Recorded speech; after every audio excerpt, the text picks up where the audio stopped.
예수님께서 성전에서 과부가 2렙돈을 하나님께 딱 드리는 걸 보고 칭찬을 해요.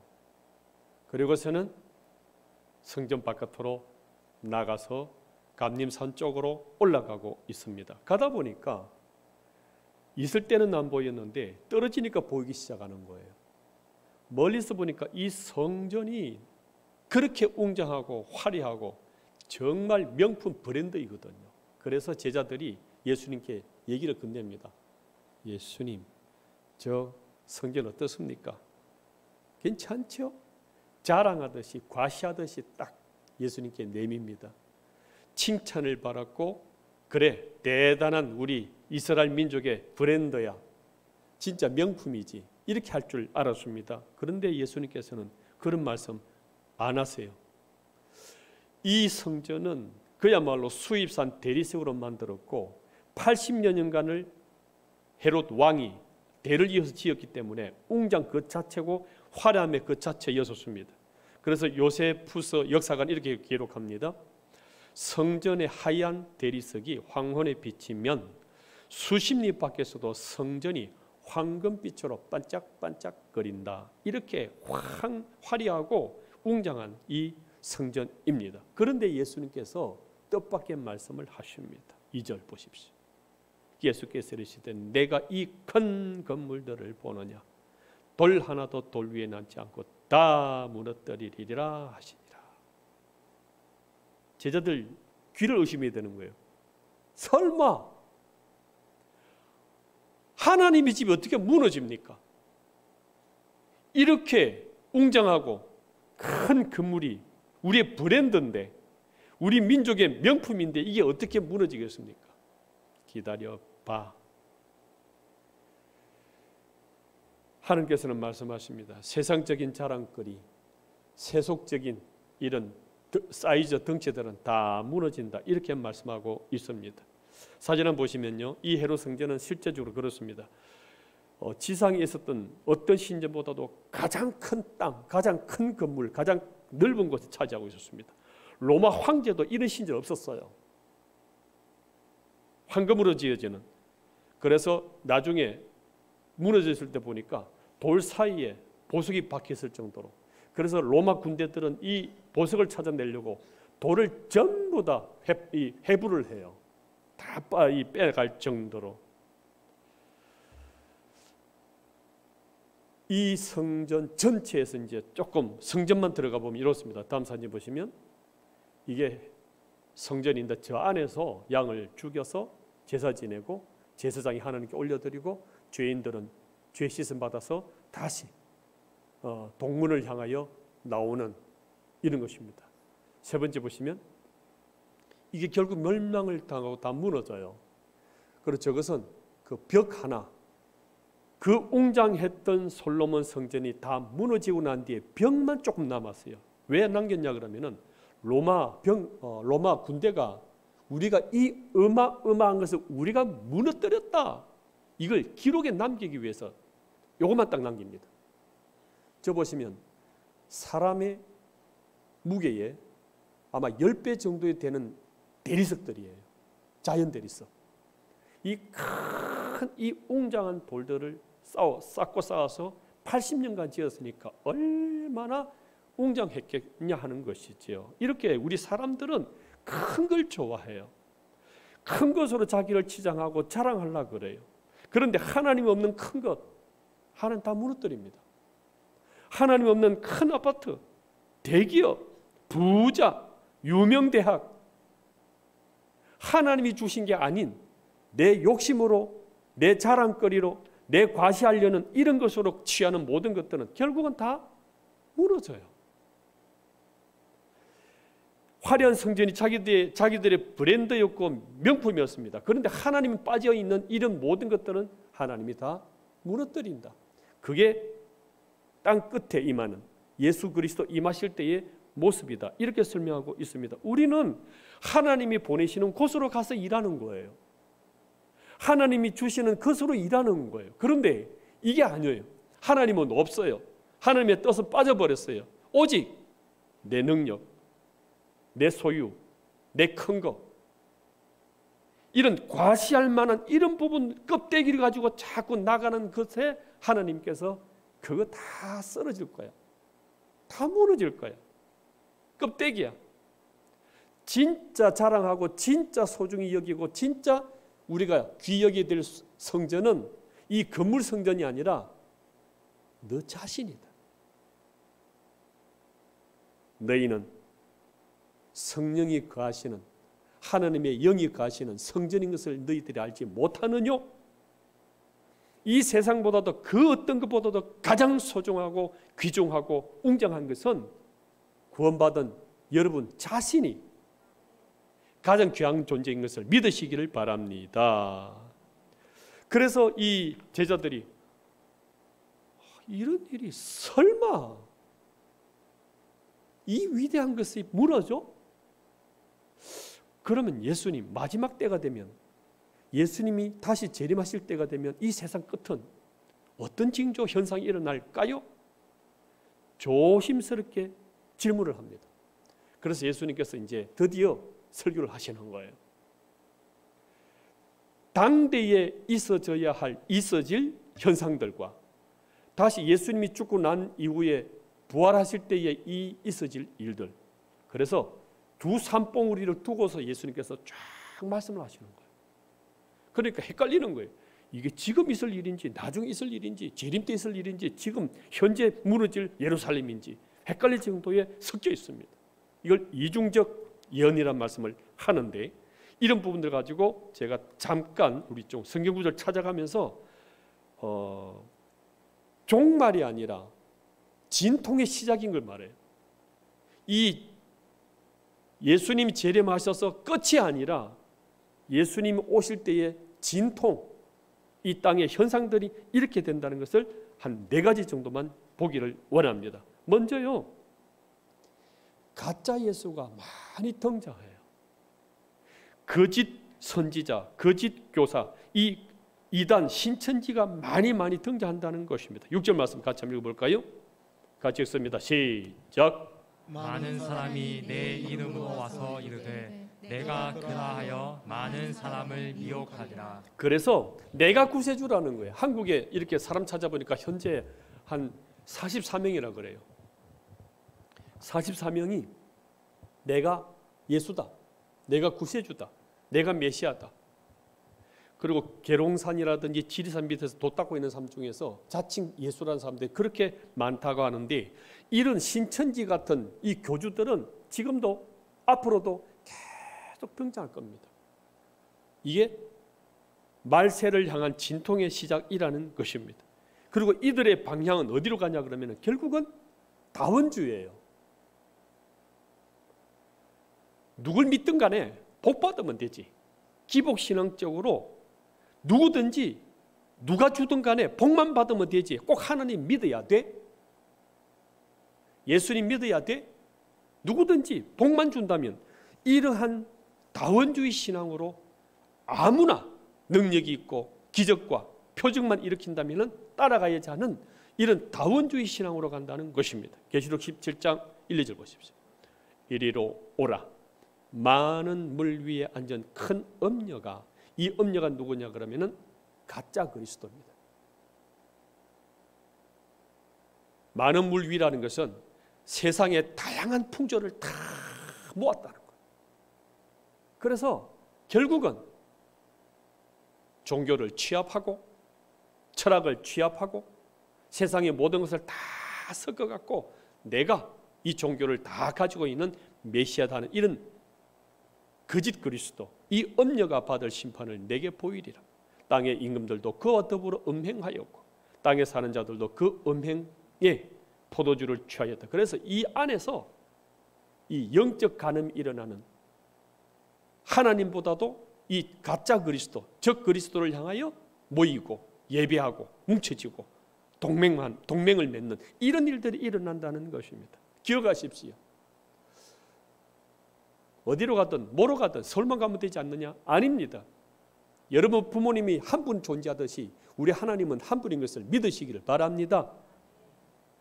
그런데 세상은 누구든지 복만 주면, 치유만 주면, 고침만 주면, 기적만 준다면 아무데나 가는 이런 다원주의로 점점점 향해 가고 있는 것입니다.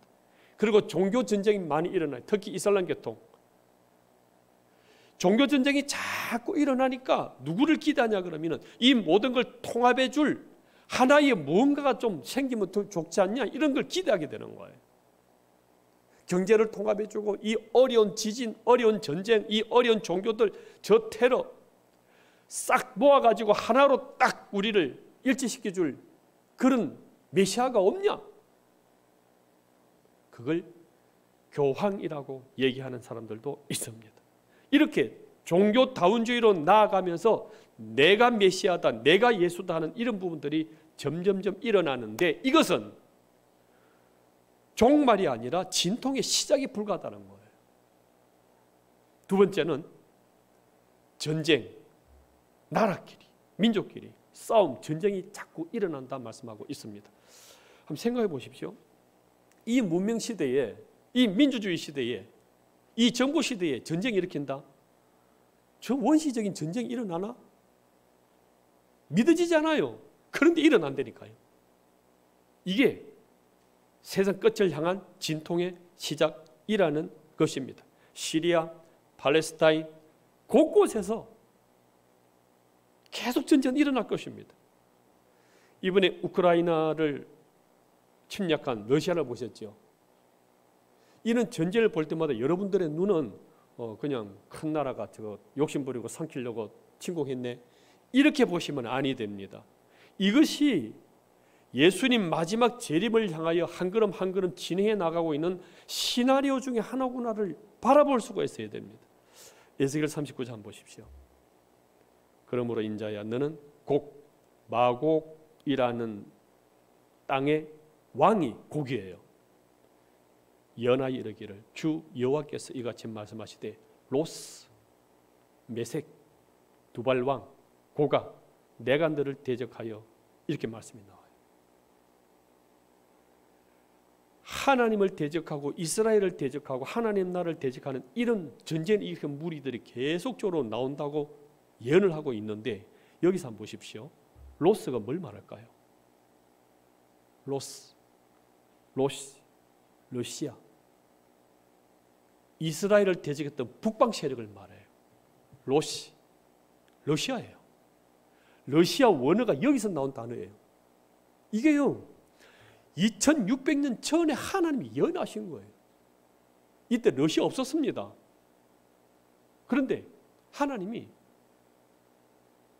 2600년 좀 지나고 나면 이런 러시아가 탄생할 거예요. 그리고 전쟁이 일으킬 거예요. 또 보십시오. 메색이 뭘 말할까요? 메세크. 여기서 나온 단어가 모스크바예요. 신기하죠? 메세크, 모스크바. 이걸 하나님께서는 2600년 전에 이러한 로스라는 머리, 두령 이런 것들이 연맹해가지고 주변의 나라들 동맹시키고 그래서 소비에트 연방이 생기잖아요. 소련. 이걸 갖다가 모아서 이스라엘을 향하여 중동 지방의 사람들까지 또 모았어요. 전쟁을 일으키는 이런 역사들이 지속적으로 있을 것이다. 이렇게 설명하고 있다는 것입니다. 이것이 나중에 요한계시록 20장 8절에 또 등장해요. 보십시오. 나와서 땅의 사방 백성 곧 곡과 마곡을 미혹하고 모아 싸움을 붙이리니 그 수가 바다의 모래 같으리라. 이 전쟁을 일으키다가 지금은 자기들의 야욕을 위해서 한 나라를 두 나라를 점령해 나가겠죠. 때가 되면 이스라엘을 향하여 진군할 거예요. 그러면 이 이스라엘 공격하는 이 좋은 일에 주변의 중동 나라들까지 누구는 중국까지도 관여하지 않겠나 이렇게 말을 하는데 그거는 가봐야 알아요. 또 이 곡, 마곡, 로스, 메색이 그 나라를 꼭 지칭한다 이렇게 말하기도 힘든 부분이 있어요. 그러나 이런 나라들이 있다는 거예요. 왜? 마지막 말세를 향하여 이 전쟁의 진군이 조금씩 진행되어져서 결국은 이 시나리오대로 나라가 끝이 그렇게 된다는 거예요. 이걸 내다보셔야 돼요. 그래서 우리는 전쟁 소리를 들을 때마다 예수님의 재림은 한 걸음 한 걸음 다가오고 있구나. 그걸 느낄 수가 있어야 돼요. 어떤 무기까지 등장할까요? 이런 무기도 등장해요. 계시록 9장 17절. 이 같은 환상 가운데 그 말들과 그 위에 탄 자들을 보니 불빛과 자줏빛과 유황빛과 호심경이 있고, 이게 뭘까요? 그 당시는 말과 마차 외에는 없었어요. 비행기는 생각도 못하는 시대예요. 그런데 이런 군대가, 어떤 무기가, 마차 같은 무기가 나왔는데 불빛이 나오고 자줏빛이 나오고 유황빛이 나오고 호심경이 있더라. 이게 뭐지? 핵무기예요. 이걸 요한계시록 하나님이 요한에게 보여주시는 거예요. 말들의 머리는 사자머리 같고 그 입에는 불과 연기와 유황이 나오더라. 이런 이상한 것들이 나오는데 자기는 설명이 안 되는 거예요. 본 게 없었으니까, 본 적이. 그래서 지금 신학자들은 이것이 핵무기입니다. 이거는 한 2000년 전에 연된 하나님의 말씀들이에요. 이렇게 전쟁은 끊이지 않고 계속적으로 일어날 것이다, 이렇게 말씀하고 있는데, 이 핵무기 위협이 지금 이란에서, 북한에서 계속 일어나고 있죠. 이 전쟁의 위협은 끊이지 않습니다.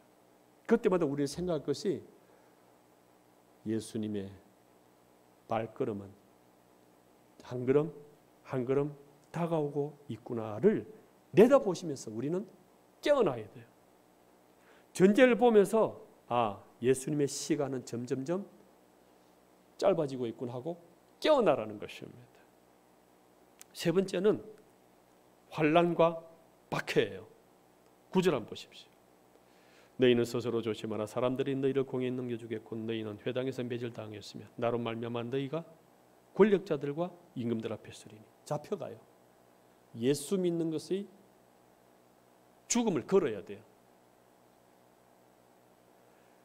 예배 드리는 것이 생명이 위태할 정도로 핍박과 압제가 들어올 때가 있다는 것입니다. 이걸 사실 우리 이번에 코로나 때 좀 경험했잖아요. 이게 모여가지고 예배 드린다는 게 질병 걸리지 않을까? 정부에서도 국가에서도 이럴 때가 올 때가 있다는 거예요. 그래서 하나님께서 마지막 때를 향하여 하나님께서 쭉 준비하시다가 이 마지막 때를 향하고 있는 우리 신앙을 점검하기 위해서 이런 코로나도 활용하세요. 네 믿음을 보이라는 거예요. 이렇게 형제가 형제를, 부모가 자식을, 자식이 부모를 이제 고해바치는 거예요. 우리 아버지 성경 읽고 있는데요, 우리 자식이 몰래 예배 드리는 것 같은데요, 잡아가라는 거예요. 배도가 먼저 일어나요. 믿는 형제가 믿는 형제를 먼저 팔아넘기는 그런 때가 온다는 것입니다. 그 맛보기가 코로나라는 것입니다. 이때 하나님께서 우리에게 주시는 뜻이 있습니다. 그럼 어떻게 우리는 말세지마를 살 거냐 하는 것입니다. 그때 하나님께서 말씀하시는 것은 인내하라. 인내해라. 그 인내하는 자에게 구원을 주신다 말씀하십니다. 13절 같이 읽을까요? 시작. 또 너희가 내 이름으로 말미암아 모든 사람에게 미움을 받을 것이나 끝까지 견디는 자는 구원을 받으리라. 견딘다는 것은 끈기로 참는다는 것입니다. 그냥 버틴다는 것이 아니라 말씀을 붙잡고, 언약의 말씀을 붙잡고 하나님을 바라본다는 것입니다. 구원하다는 것은 뭘 말하냐고 하면 소조, 이것은 구출하다, 치료하다, 지키다, 보호하다, 복합적인 뜻이에요. 베드로가 예수님 말씀 듣고 물 위를 걸어가다가 파도 보니까 빠졌지요.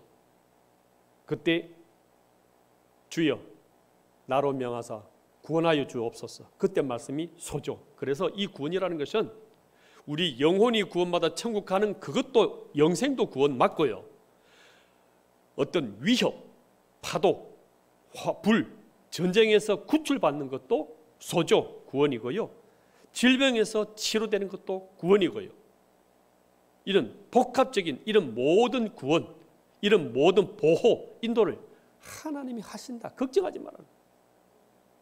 그래서 순교당할 사람은 순교시키는 그 믿음으로 인도하시고, 손 하나 다치지 않고 그대로 보호받아서 하나님께 갈 자는 또 그렇게 인도하시겠다. 결국 하나님이 인도하시고 지키고 보호하겠다. 이렇게 말씀하고 있는 거예요. 코로나보다 더한 것이 올 것입니다. 경제, 생명이 위태한 이런 일까지 닥칠 것입니다. 그때 기억하십시오. 하나님이 지키시고 인도하실 줄 믿으시기를 주의 이름으로 축복합니다. 이걸 누가복음에서 이렇게 설명합니다. 21장 17. 또 너희가 내 이름으로 말미암아 모든 사람에게 미움을 받을 것이나 너희 머리털 하나도 상하지 아니하리라. 너희의 인내로 너희 영혼을 얻으리라 말씀합니다. 지금은 인내의 시간이에요. 지금은 내 신앙을 한 번 더 점검하는 시간이에요. 지금은 하나님의 말씀 앞에 다시 나아가서 내 신앙이 정말 이 말세지마를 이길 수 있는 신앙인지 깊이 점검하는 시간들입니다. 두 번째, 하나님께서 말씀하십니다. 방법이 뭐냐? 산으로 도망가랍니다. 14절 말씀 같이 해볼까요? 시작. 멸망에 가증한 것이 서지 못할 곳에 선 것을 보거든 잃는 자는 깨달을진저 그때 유대에 있는 자들은 산으로 도망할지어다. 산으로 도망하라는 그 말씀은 당시 예루살렘이 멸망당하니까 우선에 피신하기 위해서 다른 산으로 가라는 이런 말씀이에요. 1차적으로. 그런데 2차적으로는 뭐냐 그러면은 영적 의미가 있다는 것입니다. 이 왜 하나님이 산으로 지명하셨을까요? 사실 이스라엘 땅은 산이 많지는 않아요. 광야가 많고 이런 이 반석, 이 바위가 많은 곳이지 푸르른 산은 별로 없어요. 그런데 하나님께서 말씀하십니다. 빨리 산으로 가라, 도망가라 말씀하고 있습니다. 예수님께서도 이 산을 자주 가셨어요. 누가복음 21장 37 보시게 되면 예수께서 낮에는 성전에서 가르치시고 밤에는 나가 감람원이라 하는 산에서 쉬시니, 자기 산이 있어야 돼요. 이 산은 기도의 산이에요. 하나님과 교제하는 산이에요. 묵상하는 산이에요. 이 산이 있어야 이 환난기를 이긴다는 거예요. 이 기도의 산이 있어야, 하나님을 만나는 자기 산이 있어야 무너지지 않고 불안하지 않고 능히 그까짓 올 줄 알았어, 괜찮아, 이길 수 있는 유일한 방법은 자기 산이 있어야 된다고 말씀하고 있습니다. 그래서 예수님께서 3년 정도의 공생애를 살았지만 그렇게 바쁘고 피곤하고 머리 둘 곳조차 없을 정도 그렇게 피곤했지만 이겨낼 수 있었던 힘이 어디 있었느냐? 감림산에 올라가서 늘 기도함으로써 힘, 능력, 말씀 받으니까 힘이 있었던 거예요. 모세가 하나님을 만난 곳이 어디입니까? 십계명 말씀을 받은 곳이 어디입니까? 시내 산입니다. 그래서 시편 121편 1, 2절 이 말씀을 합니다. 내가 산을 향하여 눈을 들리라.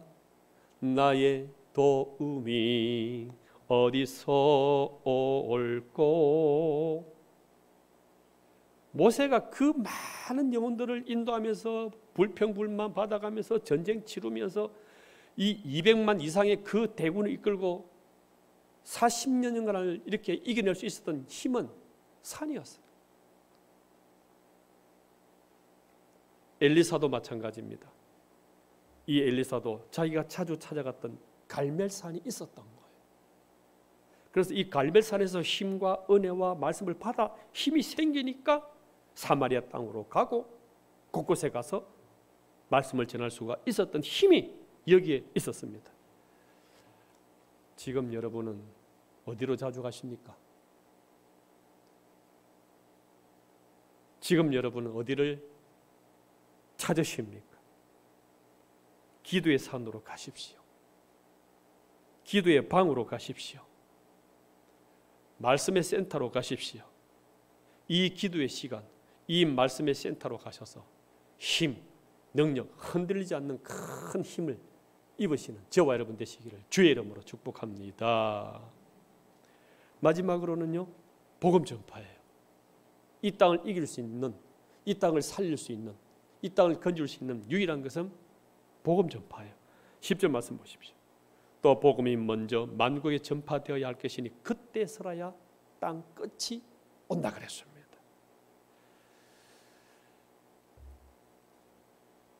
이 땅이 아무리 진통이 있고 환란이 있고 핍박이 있다 할지라도 이 복음이 전거되지 않으면 예수님 재림은 안 오세요.